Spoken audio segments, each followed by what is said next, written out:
তো good evening সবাইকে।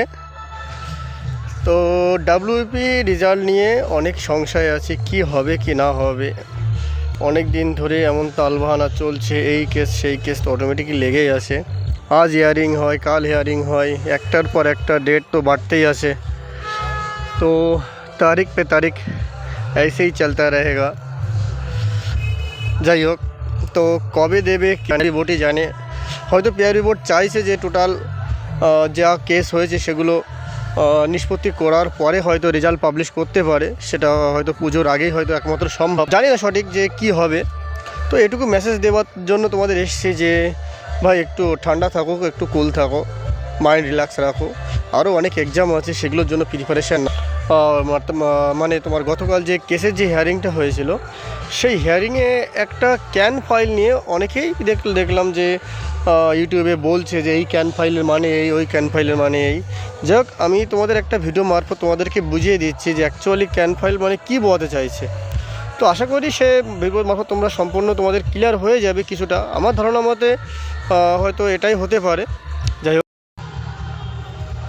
তো গতকাল ডাব্লিউবিপি রিলেটেড কেস নিয়ে যে আবেদনটা পেশ হয়েছিল, যে হিয়ারিংটা ছিল কোর্টে, তো সেখানে একটা কথা বারবারই রিপিট, ক্যান ফাইল নিয়ে। তো ক্যান ফাইল নিয়ে কি তথ্য, অ্যাকচুয়ালি ক্যান ফাইলটা কি, তোমরা এই ভিডিও মারফত তোমরা সম্পূর্ণ জানতে পারবে।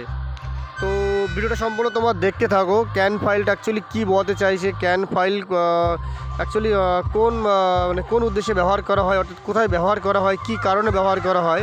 তো সর্বপ্রথম তোমরা দেখো, এখানে তোমাদের বলে রাখি, ক্যান ফাইলটা তোমাদের সিভিল অ্যাপ্লিকেশান নাম্বার, অর্থাৎ মূল মামলার ভিতরে অতিরিক্ত কোনো আবেদন করলে সেটাকে ক্যান হিসেবে রেজিস্টার্ড করা হয়। সহজভাবে দেখো কি বলছে, ধরো একটা কেস অলরেডি চলছে, এখন তুমি সেই কেসের মধ্যে নতুন কোনো আবেদন করতে চাও, বা ইন্টারিম রিলিফ অস্থায়ী সুবিধা চাইছো, বা ডেটা অ্যাডভান্স বা অর্ডার চেঞ্জ করতে চাইছো, তখন একটা আলাদা অ্যাপ্লিকেশান নাম্বার দিতে হয়, সেটাকেই ক্যান ফাইল নামে পরিচিত। তো এখানে দেখো, সহজ ভাষায় আমরা যেটা বুঝি, চলতি মামলার মধ্যে দেওয়া আলাদা আবেদন।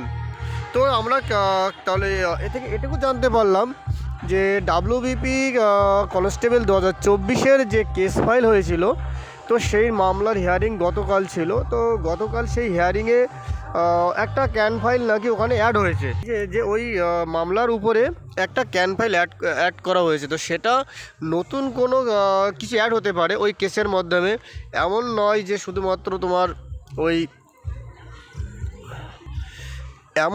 নিষ্পত্তি করার জন্য, অর্থাৎ দ্রুত যাতে কেসের সমাধান হয় তার কারণে যে ক্যান ফাইল হয়েছে সেটা নয়, অন্য কোনো কারণ হতে পারে, অন্য কোনো কেস রিলেটেড কিছু অ্যাড হতে পারে। তো এগুলো ক্যান ফাইল এগুলো অ্যাড করা যায়, তো সেই কারণে এখানে ক্যান ফাইলটা বলা হয়েছে। যাই হোক, আমার জানা মতে এটুকুই হতে পারে। তো এর চেয়ে বেশি কিছু হলে বা অন্য কিছু যদি হয় তো তোমরা জানতে পারবে দ্রুত।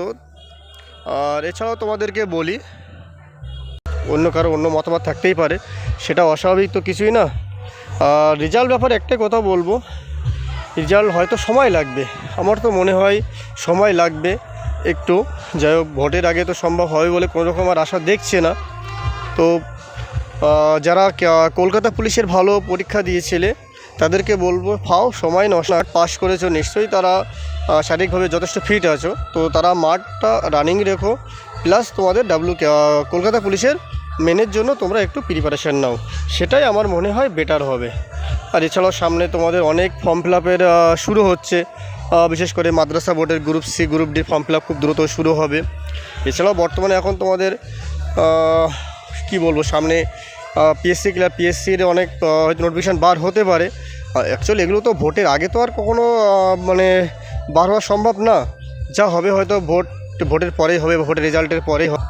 আর সর্বোপরি বলি ভাই, রেজাল্ট নিয়ে এত ভেঙে পড়ার কিছুই নেই, এত কি বলবো। যাই হোক, কোনো না কোনো শুরু একদিন, তো টেনশন করো না, যেটা হবার সেটা ভালোই হবে। আর ভিডিওটা সবাইকে শেয়ার করে দিও ভালো লাগলে। আর সর্বোপরি বলি, ঠিকই আছে, কি করা যাবে।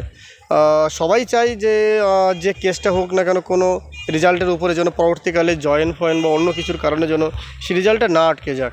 কেন এর আগের বার তোমরা দেখেছিলে যে এর আগের বার 2020 সালে যে কেসের ব্যাপারটা, সেটা জয়েন লেটার আসার পরেও কিন্তু অনেকে জয়েন করতে পারেনি, একটু ডিলে হয়েছিল। তো আমার মনে হয় তার কারণে বোর্ড হয়তো চাইছে যে পুরো ম্যাটারটা পুরো ক্লিয়ার থাক, ক্লিয়ার হওয়ার পরে তারপর না হয় তা জয়েন করাবে। তো অনেক রকম ব্যাপার আছে। এই দেখো এদিকে আবার তোমাদের রিসেন্টলি যে রিজার্ভেশন যে কেসটা, সেটা আবার এপ্রিল মাসের 20 তারিখের পরে হয়তো দিয়েছে, কোনো একটা ডেট দিয়েছে। তো সে থেকে আশা করাই যাচ্ছে হয়তো সময় লাগবে, রেজাল্টটা সময় লাগবে বার হতে। তো টেনশন ফ্রি থাকো, পড়াশোনার মধ্যে থাকো, খেলাধুলোর মধ্যে থাকো, রান প্র্যাকটিস করো।